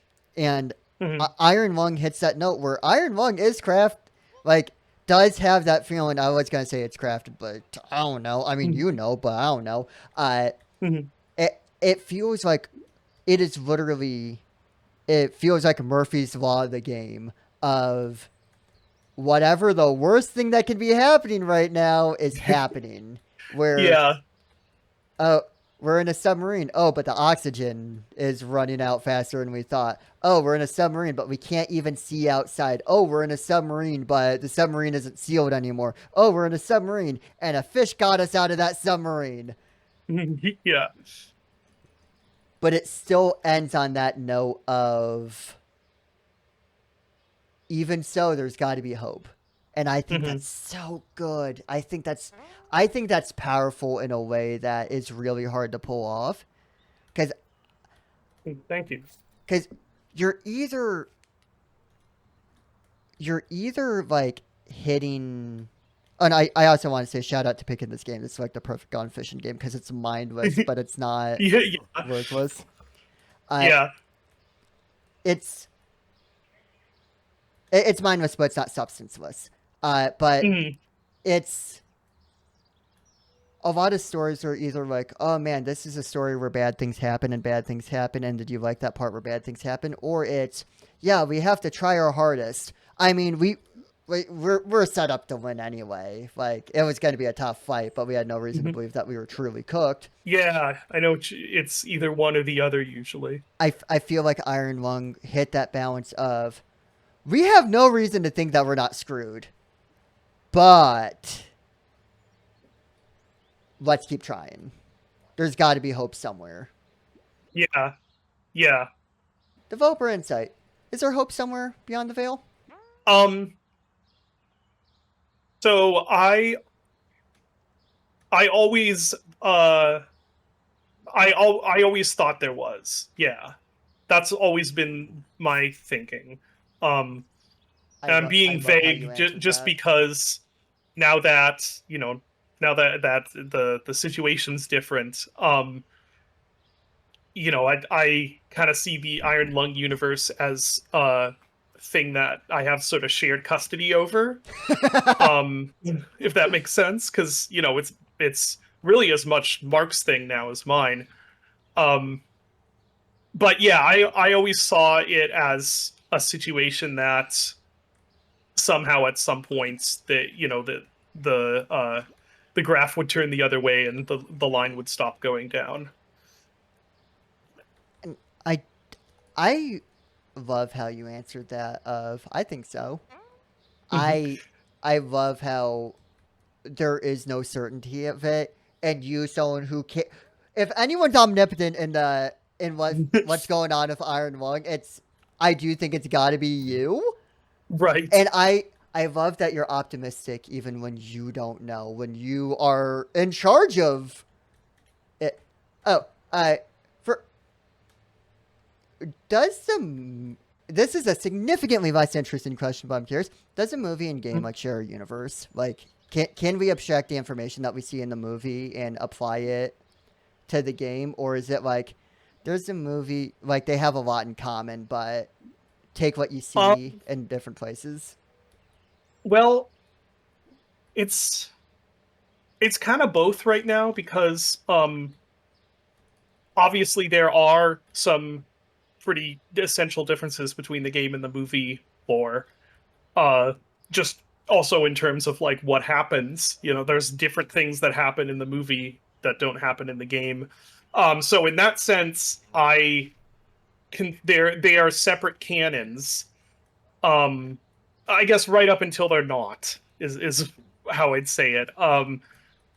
There's nothing in the movie, right, that I would say is definitively not canon to the game, other than just like I said, the fact that things play out differently. Um, but it's not canon to the universes are not combined until they're officially combined. I guess if that makes sense. Yeah, Um, until you see everything kind of together in the same room. yeah, and also until I mean until there's another movie or another game or like similar to the rest of the lore where it's like I have thoughts about like what I would like to keep canon to the games or what I have thoughts about that, but until it actually happens, it's it's not set in stone until it is. I think that's interesting. I think that's kind of like the interpretation that a lot of people have had with it, where it's just kind of like we don't know, but we're just gonna keep, like we're gonna keep. We, we only update the movie file for differences if there is a proven difference. Hmm. Like I don't know if. Oh, actually, man, this is just like behind the scenes Iron Lung talk, and I didn't want it to be because I like I figured that you kind of get your head talked off about it. Was there always an explanation for the camera, like being an X-ray type deal, or was that a movie detail? No, that was a movie thing. Um, I had in my head just kind of hand waved it at because um the Iron Lung game universe was in my mind it was sort of a uh 90s sci-fi sort of like how you'd watch Alien or play Alien Isolation nowadays and it's like an 80s sci-fi a version of the future from the 80s, and in my head Iron Lung was sort of like that, with its sort of like 90s tech futurism. um so yeah, I had just kind of hand waved it as like, okay, it's just sort of a random different technology for cameras because it was essential to the idea for me for it to have that weird look to it, that like almost monochromatic kind of. It's in my head. It like the pictures looked kind of like an ultrasound. Um, Oh, so and that's then Mark is oh. actually the one who came up with the X-ray idea. Um, So yeah, that's an example of like it's not necessarily not canon to the game. It's not how, it wasn't my original thinking when I first made the game, but that doesn't, again, it's not canon or not canon until it is or isn't. What was it like fleshing out those details, like especially for like a lot of the like hand wave stuff? Because I I'm sure there's a lot of like there's sticklers somewhere that's like, oh, you didn't think of this explanation. That's not good world building, whatever, whatever. But Hmm. which I feel like a lot of creation is just kind of like, okay, where do I need to be putting the effort? And I feel like a lot of times details like that. I don't think Hmm. anyone questioned it until the movie was like, oh yeah, this is how it works. Uh, Yeah. what was it like, essentially sharing your like the thing you made like with someone to add their own like thoughts and places of like was it Hmm. did you just split it down the middle or did everything have to like did you have this feeling of like oh no I gotta approve it before I let it or what was it like essentially turning a solo project into like a collaborative canvas. I mean, pretty much all positive for me. Um, I when I work with somebody else on something, um, my feeling is that I want them to have their creative agency over it. If I'm working with another, creator on something, um, I feel like it's only ethical that they are able to have their own creative voice be part of that. So that's how I felt with the movie, where it's like I mean, the movie is very different than a movie I version of Iron Lung that I would have made. Um, but that doesn't mean it's that like different is not bad. Like I thought it was actually it I thought it added a lot to the concept and the universe to have somebody else's voice in there, bringing their own perspective. Because they're gonna Um, think of things that like just like how creativity works they're just gonna think of things that you probably wouldn't. yeah, and I mean that's also on the flip side. That's also why I do a lot of stuff solo, um, because the flip of that philosophy is that if I want to maintain, like really uh really picky, nitpicky creative agency over something, I'm not going to involve another person because that's just how I think, I guess. But yeah, so I didn't really have a problem with that aspect of it, with the having someone else come in and bring their own voice to it. And I liked, I mean, most of the time during the writing and everything was just him coming up like ideas he came up with. I'd be like, wow, that's a really cool idea. Yeah, that adds a lot. Was the lore update planned like before I think you said something about this but I was the lore update like planned before talks about the movie or Yeah. Yeah, it came out before. It was actually the lore update was kind of, if I remember correctly, was actually what made Mark interested in making a movie about it in the first place. Oh my gosh, I just realized so I'm gonna have to go in the next like 10 minutes or so. Um just realized it's through about 3:15. oh my god this was supposed to be 40 minutes.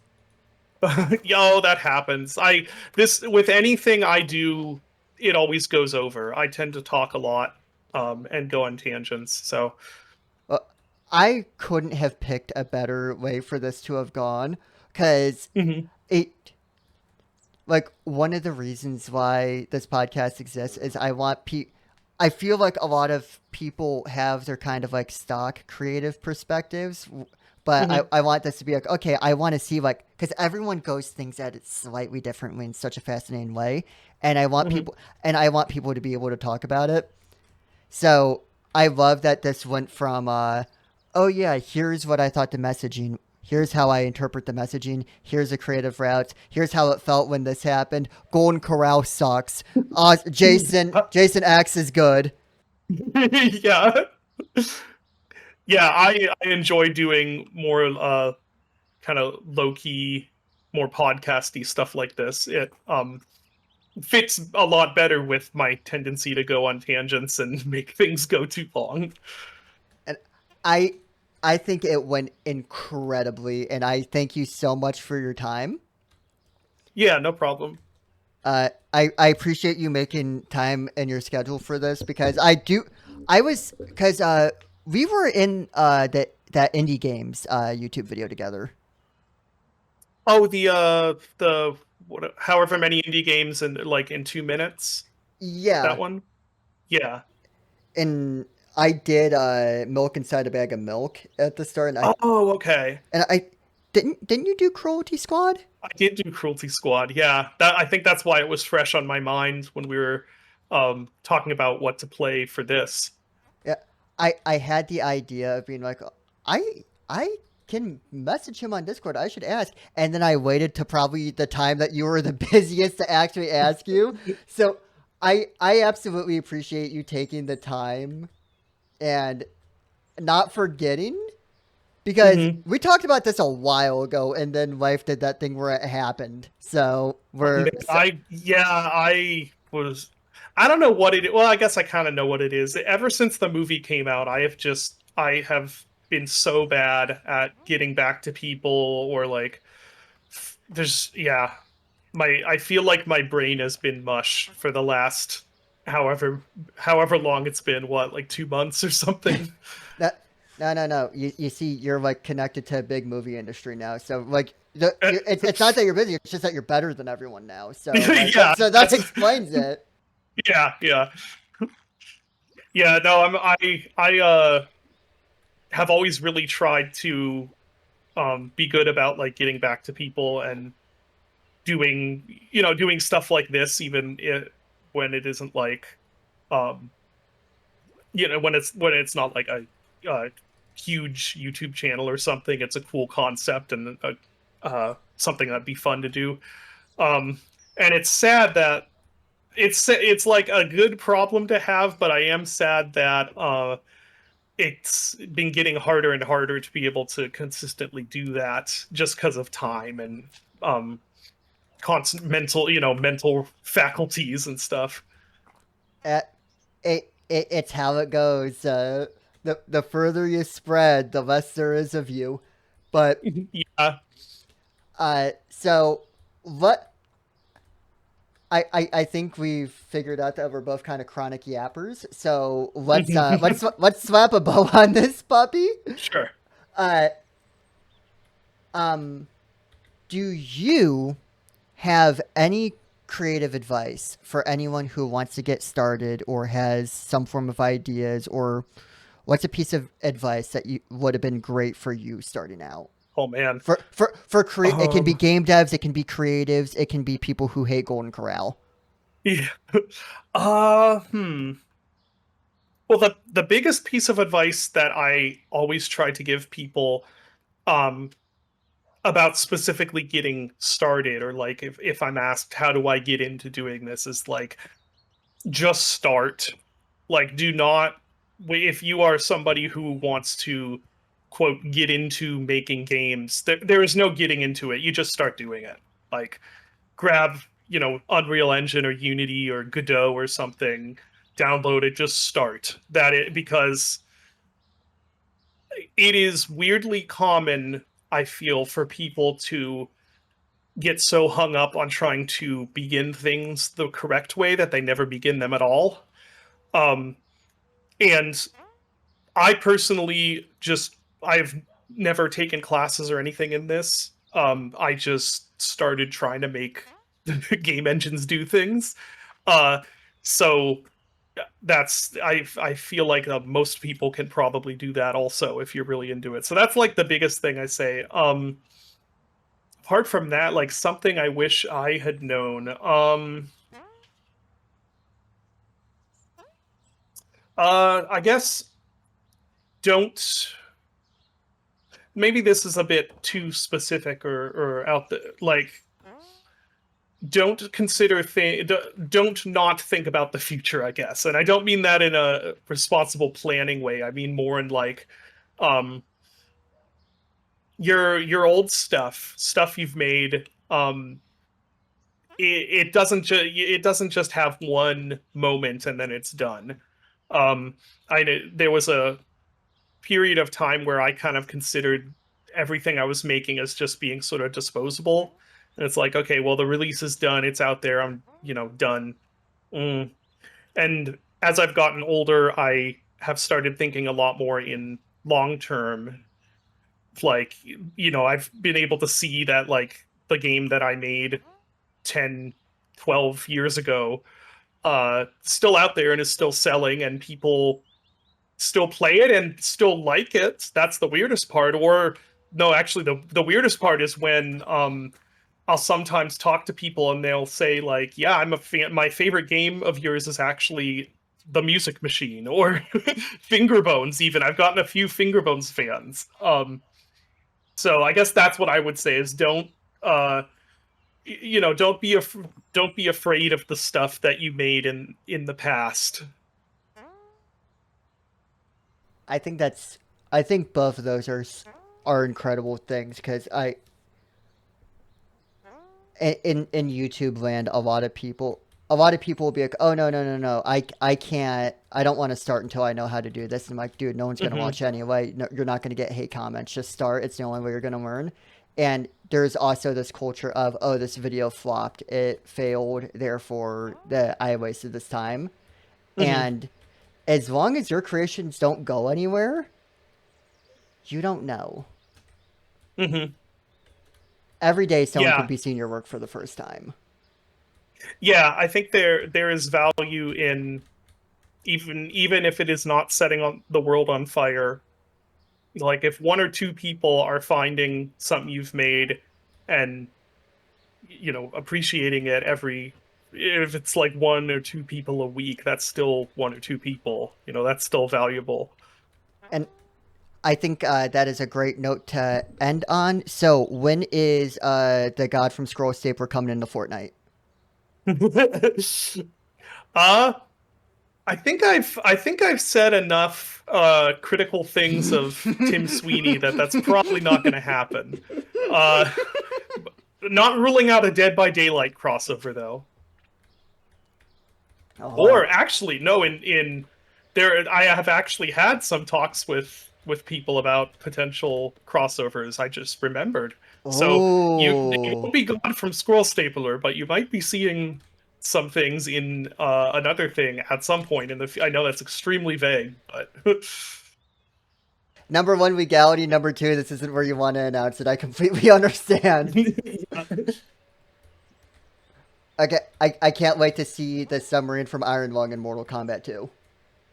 Oh man, that'd be great. All right.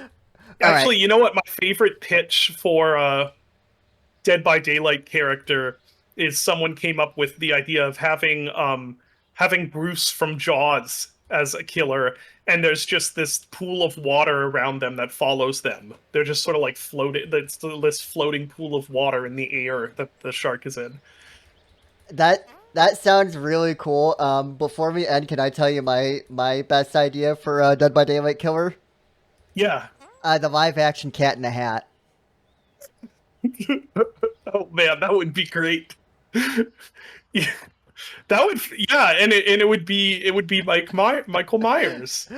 Yeah, we could have Michael Myers and we could have Mike Myers. It can be Michael Myers parentheses Halloween, and then Michael Myers parentheses cat. Parentheses cat.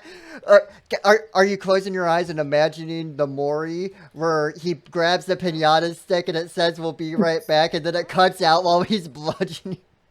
Yeah, I'm thinking of, man. I haven't even seen that movie, but I have seen the pinata scene. That's what I'm thinking of.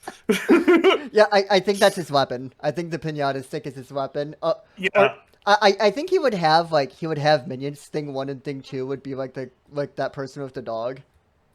Hmm. That I think the concept works. Behavior. If you want any more of my brilliant ideas, we can change the game. Really,